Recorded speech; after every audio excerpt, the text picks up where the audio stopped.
বিমান দুর্ঘটনার খবর পেয়ে তুরস্ক সফর বাতিল করেন বিমান বাহিনীর প্রধান। তুরস্কের বিমানবন্দর থেকেই ঢাকার উদ্দেশ্যে রওনা হন air chief marshal Hasan Mahmud Khan. দেশে ফিরেই আহতদের দেখতে ছুটে যান সম্মিলিত সামরিক হাসপাতাল ও বার্নো প্লাস্টিক সার্জারি ইনস্টিটিউটে। এ সময় আহতদের চিকিৎসা ও সার্বিক অবস্থার খোঁজ খবর নেন তিনি।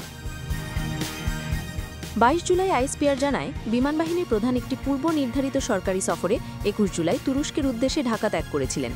কিন্তু তুরস্কে পৌঁছে মাইলস্টোন স্কুল অ্যান্ড কলেজে বিমান বিধ্বস্ত হওয়ার খবর পান তিনি। সঙ্গে সঙ্গে সফর বাতিল করে সেখান থেকেই বাংলাদেশে ফিরে আসেন। দেশে ফিরে চিকিৎসাধীনদের দেখতে যান এবং জানান, সরকার আহতদের সুচিকিৎসায় সর্বোচ্চ সহায়তা দিচ্ছে ও ভবিষ্যতেও দেবে। তিনি বলেন, মাননীয় প্রধান উপদেষ্টার নির্দেশনায় বিমান বাহিনী প্রয়োজনীয় অন্যান্য বাহিনী ও সংস্থার সঙ্গে সমন্বয় করে আহত এবং ক্ষতিগ্রস্তদের সর্বোচ্চ সহায়তা নিশ্চিত করবে। এরপর কুর্মিটোলায় ফ্লাইট লেফটেন্যান্ট মোহাম্মদ তৌকির ইসলামের ফিউনারেল প্যারেড শেষে একে খন্দকার ঘাটিতে এক ব্রিফিংয়ে তিনি দেশবাসীকে ধৈর্য ধরার আহ্বান জানান। একই সঙ্গে অপতথ্য গুজবে কান না দেওয়ার অনুরোধ জানান বিমান বাহিনী প্রধান।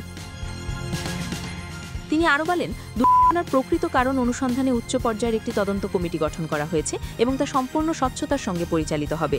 এ সময় নিহতদের আত্মার মাগফিরাত কামনা করে তাদের পরিবারের পাশে থাকার অঙ্গীকার ব্যক্ত করেন তিনি। পাশাপাশি গণমাধ্যম ও সচেতন নাগরিক সমাজকে গুজব রোধে কার্যকর ভূমিকা রাখতে বিশেষভাবে আহ্বান জানান বিমান বাহিনী প্রধান।